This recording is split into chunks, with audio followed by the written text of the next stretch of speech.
March 1945. A gray, overcast morning blankets the U.S. POW camp somewhere in rural Europe. Frost clings to wooden barracks, curling along splintered edges. Inside, a group of German women POWs shiver in threadbare uniforms, their eyes hollow from years of rationed meals and endless labor. A distant whistle cuts through the stillness. Soldiers appear carrying trays. Atop them, neat rows of sugar-dusted donuts gleam like small, forbidden treasures. The women exchange skeptical glances, some snickering softly. "Children's food," mutters one, arms crossed, lips pressed tight in disbelief. Yet curiosity flickers. A few step forward, cautious, hesitant. Coffee pots hiss steam from the makeshift kitchen, rich aroma drifting toward the skeptical faces. A young prisoner lifts a donut, fingers trembling, her eyes scanning the soldiers as if expecting a trap. She bites, and the sweetness, unfamiliar and indulgent, melts on her tongue. Surprise softens her frown, and for the first time that morning, a faint smile appears. Around her, whispers turn to quiet laughter, the tension easing like frost, melting under early sun. The simple, sugary treat becomes a small revolution of the senses, tiny, warm victories against hunger, war, and disbelief. The moment lingers, setting the stage for the larger story of curiosity, culture shock, and the unexpected comforts of captivity. Context, background, Section 1. By early 1945, the war in Europe was reaching its final chaotic months. Allied forces were pressing into Germany from the west, pushing the crumbling Wehrmacht back toward Berlin. The air was thick with smoke, artillery echoes, and the scent of destruction. Amidst this upheaval, American-run POW camps in liberated territories became unlikely theaters of culture, curiosity, and human experimentation in the most benign sense, feeding, sheltering, and observing those who had once been considered the enemy. The Geneva Conventions of 1929 governed the treatment of prisoners, but implementation varied widely across the conflict.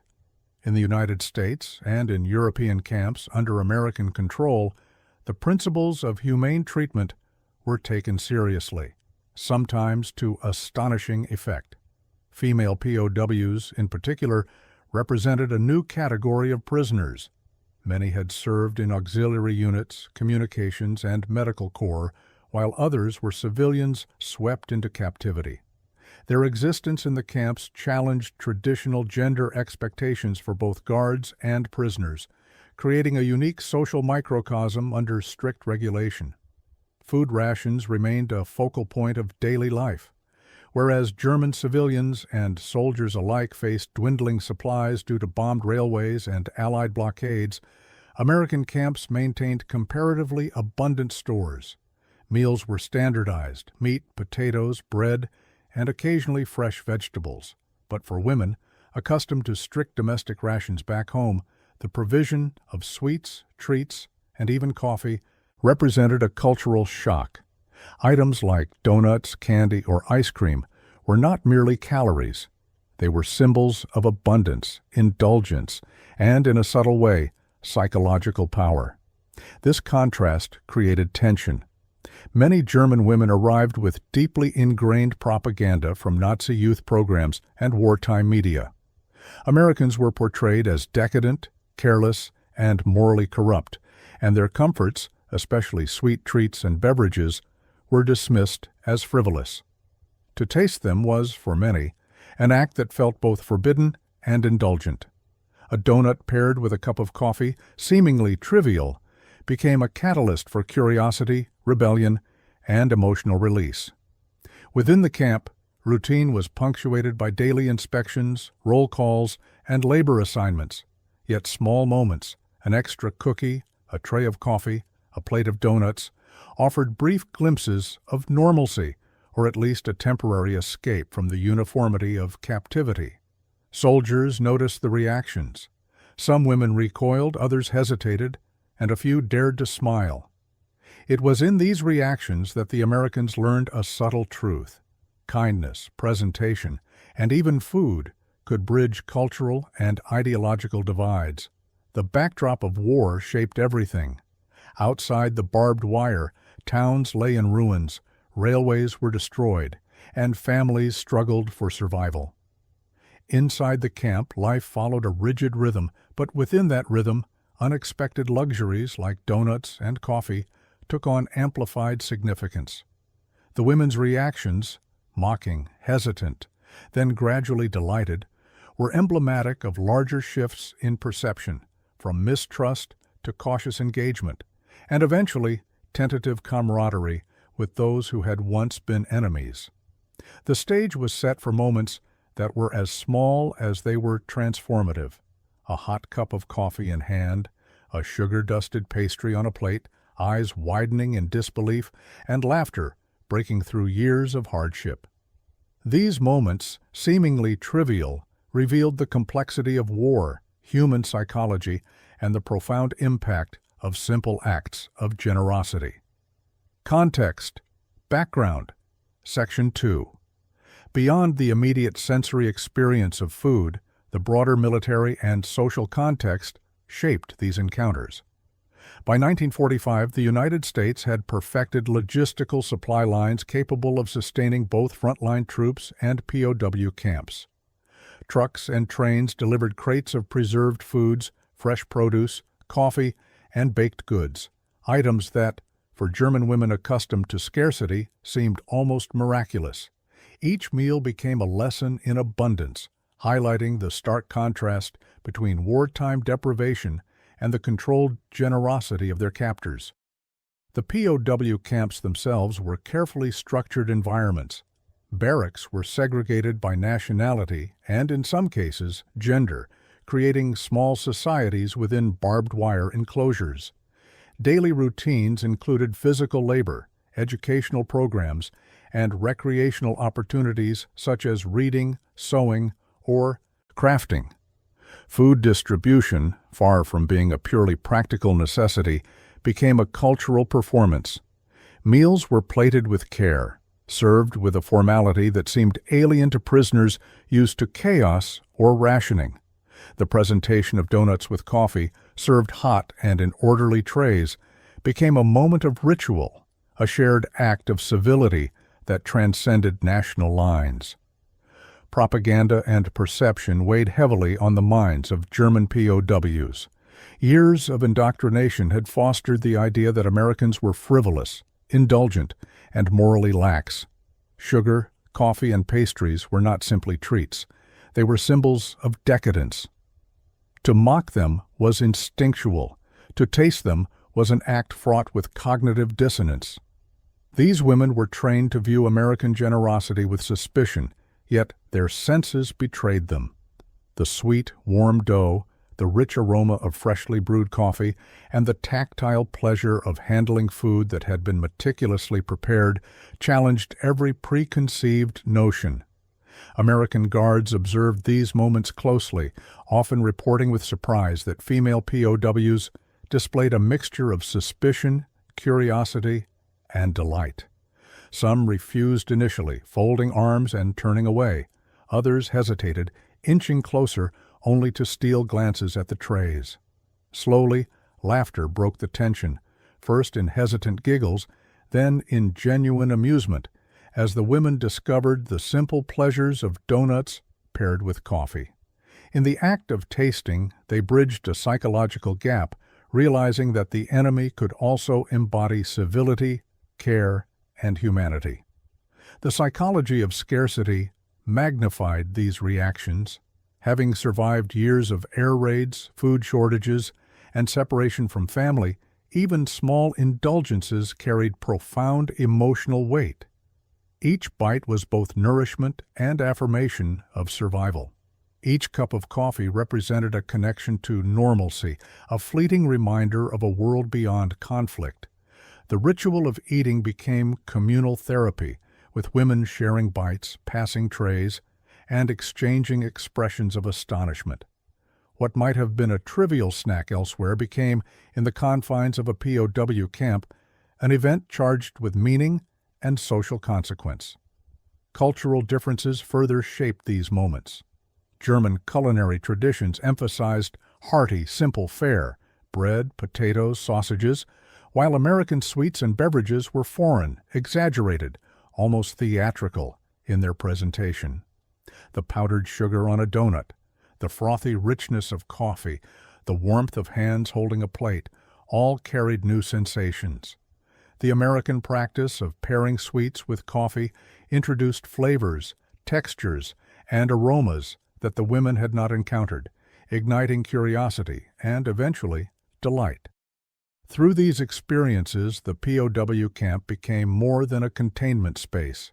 It transformed into a laboratory for human resilience, adaptability, and cultural exchange. Simple acts, offering a donut, pouring coffee, acknowledging a smile, revealed the profound influence of generosity. The German women's initial mockery slowly gave way to participation, laughter, and even camaraderie. A microcosm of reconciliation played out in the smallest of gestures. By the time the morning sun began to filter weakly through the barracks, the women had tasted both the food and a sense of normalcy previously unimaginable. In these small rituals of consumption, the rigid boundaries of enmity softened, replaced with fleeting understanding. Angles, Section 1. For the German women POWs, the act of receiving a donut with coffee was more than nourishment. It was a psychological puzzle. Years of indoctrination had instilled distrust of Americans, framing them as decadent and morally corrupt. Many women approached the trays with folded arms, narrowed eyes, and cautious glances, expecting some form of trick or humiliation. Their skepticism was palpable, etched into lines of fatigue and worry. Yet curiosity proved stronger. A young prisoner, barely 17, tentatively reached for a powdered donut, her fingers brushing the warm surface. The steam from the coffee mingled with the crisp morning air, creating an intoxicating aroma that teased her senses. She bit, paused, and for the first time that morning, her face softened.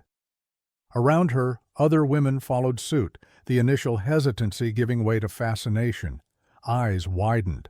Fingers lingered on the edges of trays. The simplest pleasures, taste, warmth, and sweetness, had the power to momentarily erase years of fear and deprivation. This human response, skepticism transformed into delight, highlighted the complexity of captivity. Food became a medium for emotion, an agent of psychological transition. It bridged the gap between suspicion and trust, demonstrating that the daily routines of care could penetrate even the most ingrained barriers of ideology. The donuts and coffee presented a collision of culinary worlds. German cuisine of the 1940s emphasized hearty, practical meals, bread, potatoes, preserved meats, and occasional sweets reserved for special occasions. American camp fare, by contrast, included treats that were both abundant and novel. The sight of powdered sugar-dusting soft dough, paired with a rich, aromatic coffee, was astonishing to the prisoners. Initially mocked as children's food, the donuts defied expectations with their texture, sweetness, and warmth. Coffee, thick and aromatic, complemented the pastry in ways that German women had rarely experienced.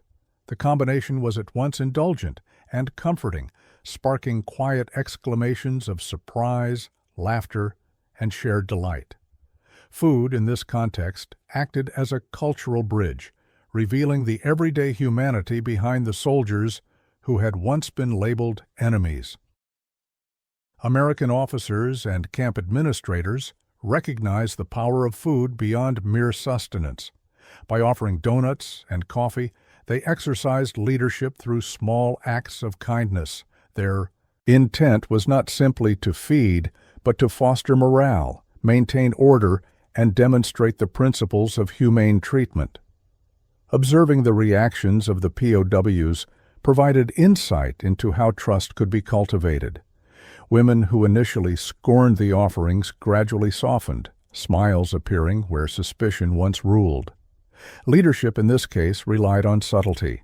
No speeches, no coercion, just careful presentation of care and attentiveness. The psychological effect was profound, illustrating that even in the harsh environment of a wartime POW camp, leadership could manifest in empathy as much as in authority. Providing treats such as donuts and coffee served tactical purposes. High morale among POWs reduced friction, decreased resistance, and encouraged compliance with camp routines. When prisoners felt respected and cared for, even in minor ways, the likelihood of unrest diminished.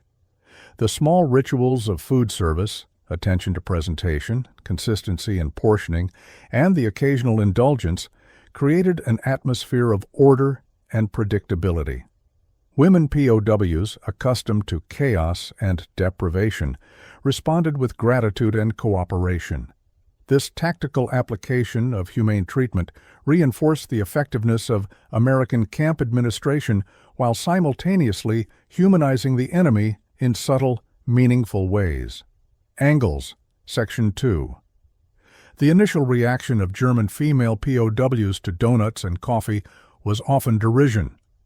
Many called the pastries children's food, scoffing at the simplicity and apparent frivolity of the gesture. This mockery was both a defense mechanism and a reflection of deeply ingrained wartime conditioning. Yet the moment they tasted the treats, something remarkable occurred. The derision melted into delight. One prisoner, hesitant at first, lifted a donut, sniffed its powdered surface, and took a tentative bite. Her eyes widened in surprise. A low chuckle escaped her lips, followed by laughter that spread among the other women. Coffee, rich and steaming, complemented the sweetness in ways they had not anticipated. The act of tasting transformed their psychological landscape. Suspicion gave way to curiosity, and laughter replaced mockery. These fleeting moments revealed the power of simple pleasures to subvert expectations, demonstrating that even small comforts could breach layers of fear and ideological conditioning. Food became a medium for social bonding. The shared experience of donuts and coffee allowed POWs to interact in ways that were rare within the rigid confines of camp life. Women passed plates, exchanged smiles, and whispered comments of astonishment and delight. These micro-rituals fostered camaraderie, softening the loneliness and monotony of captivity.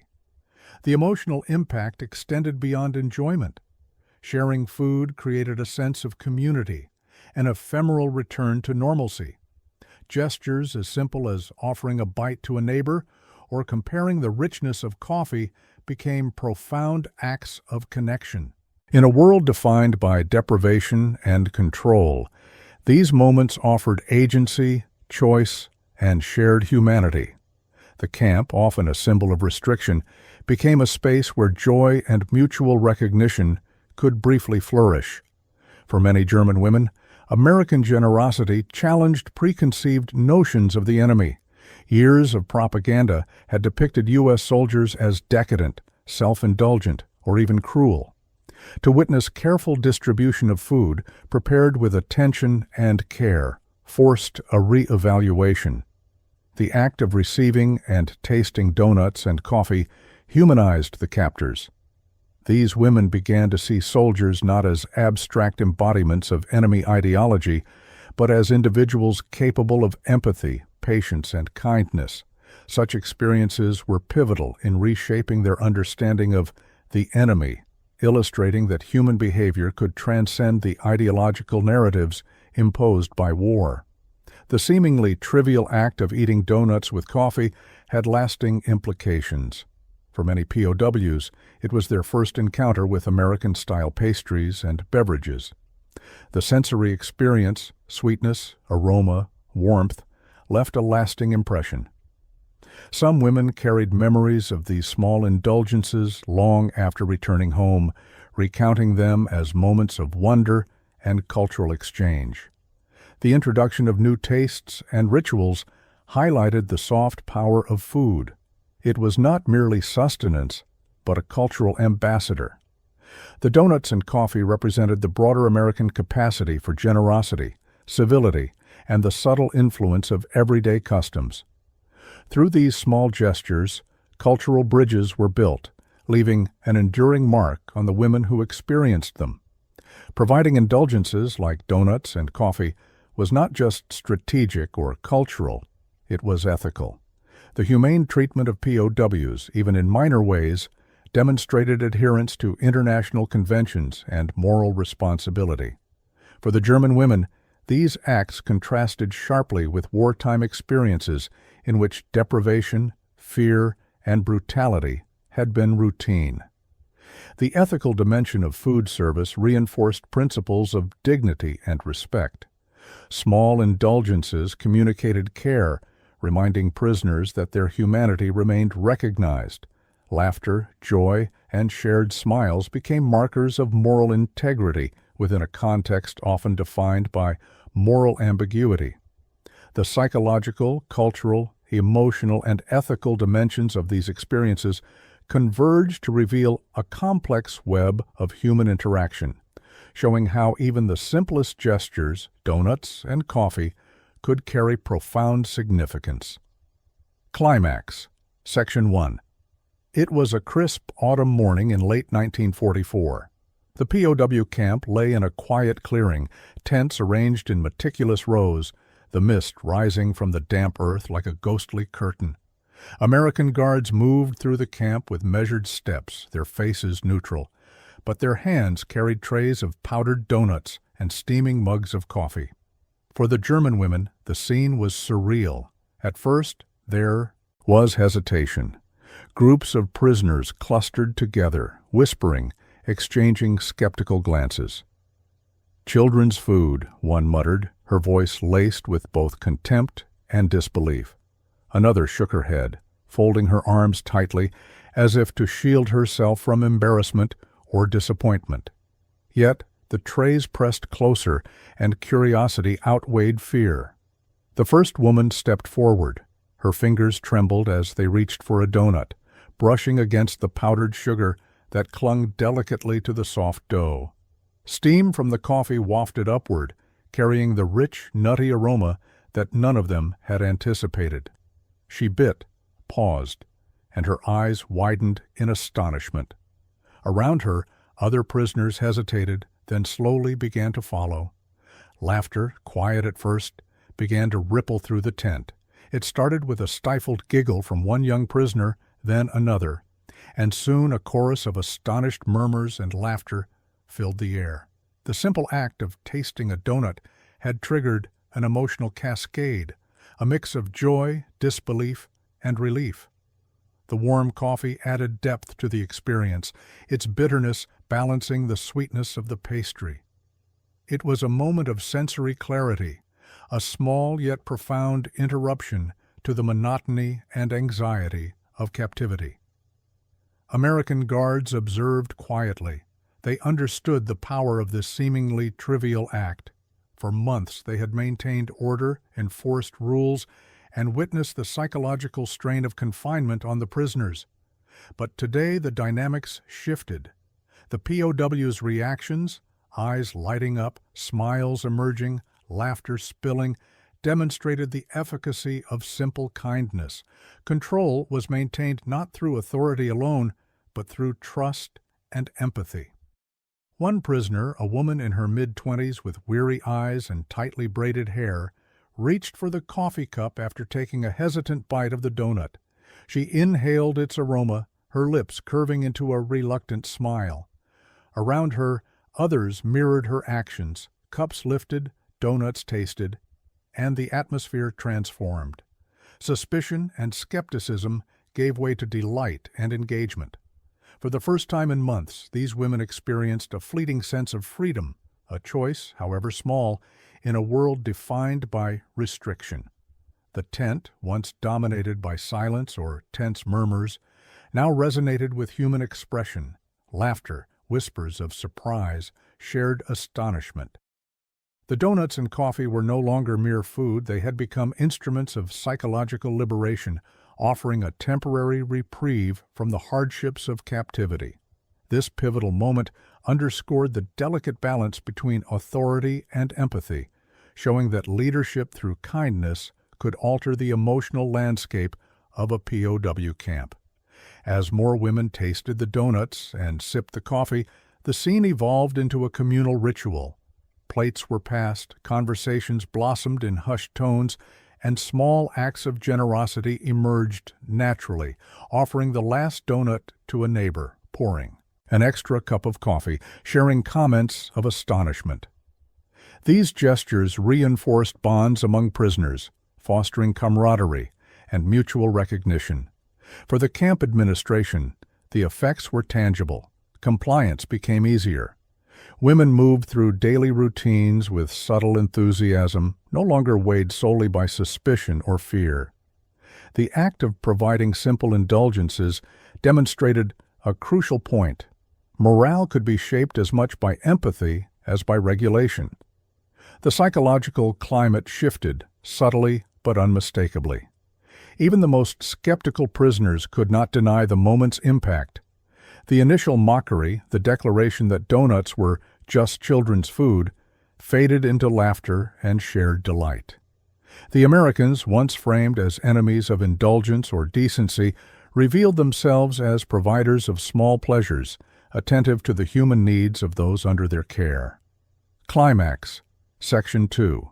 By mid-morning, the POW camp had transformed. The initial skepticism had dissolved into a shared, almost contagious sense of delight. Groups of German female prisoners clustered around trays, passing plates and cups in a spontaneous, unstructured ritual. Every bite of a donut, every sip of coffee carried layers of meaning, pleasure, surprise, and a fragile reclaiming of agency. One young woman, her uniform slightly frayed and sleeves rolled up, held a donut in one hand and a coffee cup in the other. Her eyes scanned the tent, taking in the laughter and chatter of her peers. For a moment she allowed herself to forget the camp's strictures, the constant monitoring, and the looming uncertainty of tomorrow. The sensory experience, the sweetness of the pastry, the warmth of the coffee, the aroma curling through the air, combined to create an ephemeral sanctuary of normalcy. Observers noted the subtle behavioral shifts. Women who had been withdrawn or hesitant now engaged with neighbors, offering bites or commenting on flavors. Smiles appeared spontaneously, eyes brightened, and a sense of camaraderie spread, unbidden but unmistakable. The donuts and coffee became catalysts, not just for individual pleasure, but for collective emotional release. The psychological impact extended beyond immediate enjoyment. For weeks, propaganda had painted Americans as indifferent or even malicious. To witness patience, care, and generosity challenged these ingrained beliefs. The prisoners experienced cognitive dissonance, the clash between prior expectations and observed reality. As they tasted the treats and witnessed their peers' reactions, their mental frameworks shifted. Enemies became humans, authority figures capable of kindness rather than mere overseers. This transformation was subtle but profound. It was not the overthrow of ideology, but a humanizing moment that undermined rigid narratives. The act of eating, simple as it was, became a bridge across cultural and psychological divides. In that brief morning, the boundaries imposed by war softened under the influence of shared sensory experience.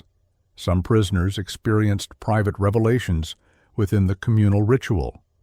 One woman, previously silent and withdrawn, laughed openly for the first time in weeks, her eyes shining with disbelief and pleasure. Another, holding a small donut between trembling fingers, whispered to a friend, "It's good, really good." Such statements, though mundane, signaled the subtle, internal shifts occurring. Each sensory encounter, the crunch of sugar, the warmth of coffee, became an anchor for memory, a point of contrast to the austerity and hardship of camp life. These experiences carried emotional weight, suggesting that even in captivity, humans could reclaim small joys exercise preference, and connect with one another. By the end of the morning, the ritual had become a communal act of affirmation. Laughter, smiles, and shared astonishment permeated the tent. The donuts and coffee, initially mocked as trivial, had assumed symbolic significance. They represented small victories over monotony, deprivation, and psychological tension. The climax reached its peak not in spectacle or conflict, but in subtle, cumulative moments. Each sip, each bite, each glance and shared laugh reinforced the humanity of those involved, the prisoners, the guards, and even the broader ethical framework of the camp. The simple acts of providing donuts and coffee became emblematic of larger principles: empathy, attention, and the transformative power of small gestures. In those fleeting hours, the POW camp, a space of control and confinement, became a theater for human connection. The ordinary was rendered extraordinary, the trivial profound. By the time the trays were empty, the psychological landscape had irrevocably shifted. What began as mockery had blossomed into collective joy, proving that even amidst war, small acts of kindness could resonate with extraordinary intensity. Aftermath. Section 1. Days after the morning of coffee and donuts, the camp atmosphere had subtly transformed. The German female POWs carried themselves differently, their movements less rigid, their eyes less wary. The shared experience of tasting something unexpected, something sweet, warm, and comforting, had left an imprint far deeper than anyone anticipated. Small acts of kindness, once dismissed as trivial, now held the power to reshape morale and behavior. In the mess hall, women who had been silent or withdrawn began to converse more openly. The morning ritual of donuts and coffee became a topic of discussion, with whispers of anticipation about the next treat or shared memory of that first taste. Laughter, once rare, emerged with increasing frequency, punctuating the rhythm of daily routines. These small emotional surges were evidence of the humanizing effect of empathy, even within the structured confines of captivity. The Americans, observing these subtle shifts, noted a tangible decrease in tension. Compliance improved without additional enforcement, and minor disputes between prisoners diminished. The act of providing simple indulgences, donuts, coffee, smiles, had produced an atmosphere of mutual respect. While the prisoners were still bound by rules and schedules, the emotional climate had been altered. They were more cooperative, more engaged, and more willing to participate in camp life. For the prisoners themselves, the donuts and coffee symbolized more than mere sustenance. They represented a reclaiming of choice, however modest, and an acknowledgement of their humanity. Psychological studies today would recognize this as a moment of cognitive recalibration. Initial skepticism gave way to enjoyment, then to trust, and finally to a subtle reevaluation of the camp authority. Human behavior, even in extreme circumstances, proved responsive to empathy and attention. The ripple effects extended beyond the mess hall. Tasks that had once felt burdensome, laundry, cleaning, tending to the infirm, were approached with a slight lift in morale. Conversations were sprinkled with humor and shared commentary on the morning's indulgence. Even in confined spaces where privacy was minimal and monotony prevailed, these small moments fostered connection and relief. Historians examining accounts of female POWs in North American camps often cite these instances as examples of how minor gestures could yield disproportionate psychological benefits.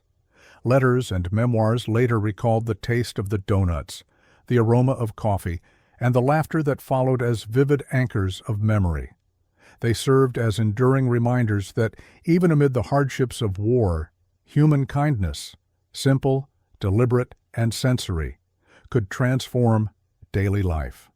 Changing perceptions of the Americans. Perhaps the most profound outcome was the shift in perception toward their captors. Initially framed as faceless enforcers or embodiments of enemy ideology, the American Guards were now seen as individuals capable of thoughtfulness and consideration. The act of offering donuts and coffee challenged entrenched narratives, suggesting that kindness and authority were not mutually exclusive.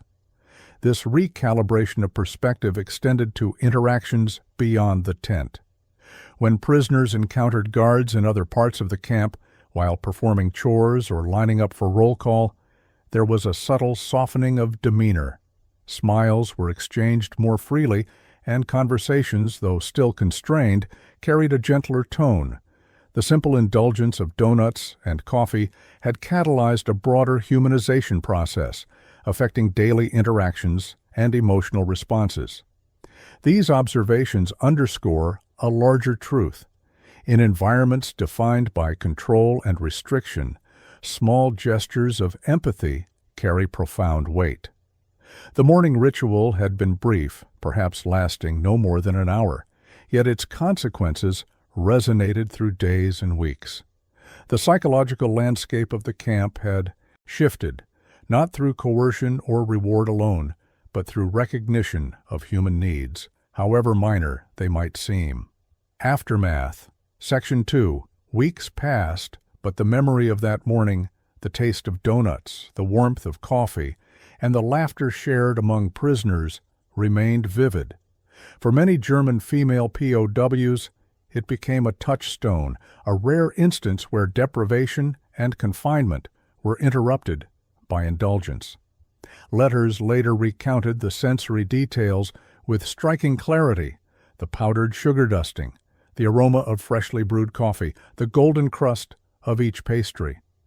These were not mere recollections of food, they were markers of human connection and unexpected kindness. The social dynamics within the camp subtly shifted as a result. Previously isolated individuals found themselves drawn into communal interactions. Meals, chores, and informal gatherings carried traces of the morning ritual's influence. Women who had once maintained strict personal boundaries now shared small privileges, passing donuts or recounting anecdotes of taste and surprise. Humor and camaraderie emerged, replacing some of the pervasive silence that had dominated the camp for months. Even small, routine tasks acquired new significance. Cleaning, folding laundry, and tending to infirm prisoners were approached with slightly lighter spirits. Prisoners were not freed from hardship, but moments of levity and the memory of shared indulgence provided mental relief. Psychologists today would recognize this as a form of resilience building. Sensory experiences, particularly those linked to pleasure, can serve as anchors in stressful or traumatic contexts. The morning of donuts and coffee also transformed perceptions of the American Guards. Prisoners, initially wary or distrustful, began to recognize the capacity for empathy and consideration within those enforcing camp rules. Trust was not universal, nor was it absolute, but small acts had undermined blanket assumptions of cruelty. In time, casual interactions, shared glances, brief exchanges, or gestures of courtesy became slightly more genuine and reciprocal. This humanization carried practical consequences. Minor disputes between prisoners or with guards declined. Compliance improved, not through fear, but through the establishment of rapport and recognition of shared humanity. The seemingly trivial act of providing food and drink had catalyzed broader psychological and social effects, illustrating the profound power of empathy in even rigid, hierarchical systems. For many POWs, the experience remained an enduring reference point. Decades later, memoirs and interviews highlighted the significance of that morning. It was not merely about tasting something new, it was about reclaiming a fragment of dignity, experiencing agency in choice, and witnessing that kindness could exist in unexpected contexts. Such memories reinforced resilience and offered psychological comfort long after liberation.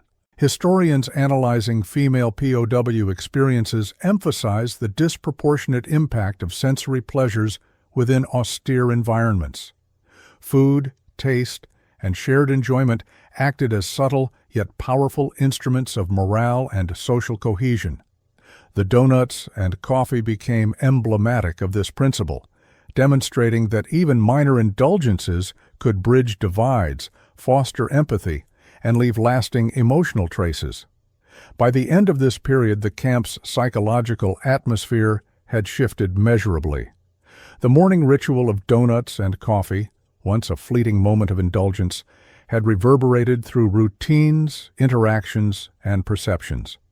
It illuminated a fundamental truth of human behavior.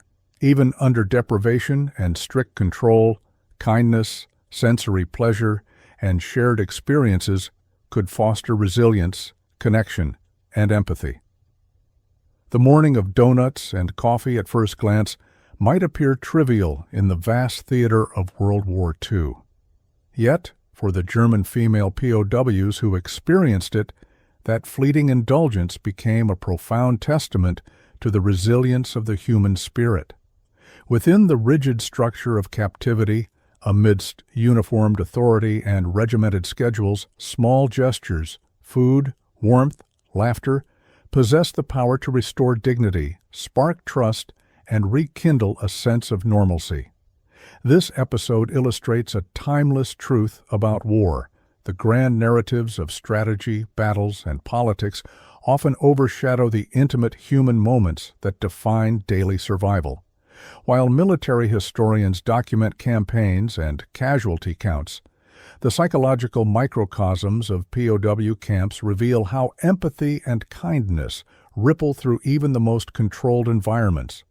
A simple donut, accompanied by a cup of coffee, became a vehicle for connection, transforming perceptions of the captors and offering prisoners a rare, tangible reminder of humanity. The event also highlights the subtle mechanisms of morale and psychological resilience. Shared enjoyment, sensory pleasure, and recognition of personal needs can counteract fear and suspicion, creating space for trust and social cohesion. In this case, indulgence not only eased immediate discomfort, but also reshaped social interactions, cooperation, and emotional well-being, leaving a lasting imprint on memory and experience.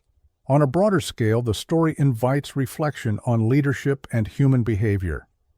Compassion, attentiveness, and the capacity to perceive others' needs, even within the rigid hierarchies of war, can achieve results that orders or authority alone cannot. Simple gestures, grounded in empathy, wield transformative power, transcending barriers of nationality, rank, and circumstance. In the end, the memory of that morning endured far longer than the food itself. It became a symbol of hope, shared humanity, and the quiet strength of ordinary people navigating extraordinary circumstances. In history's vast narrative of conflict and suffering, moments like these remind us that, even in war, small acts of care carry profound consequences, bridging divides, nurturing resilience, and leaving an enduring legacy of humanity.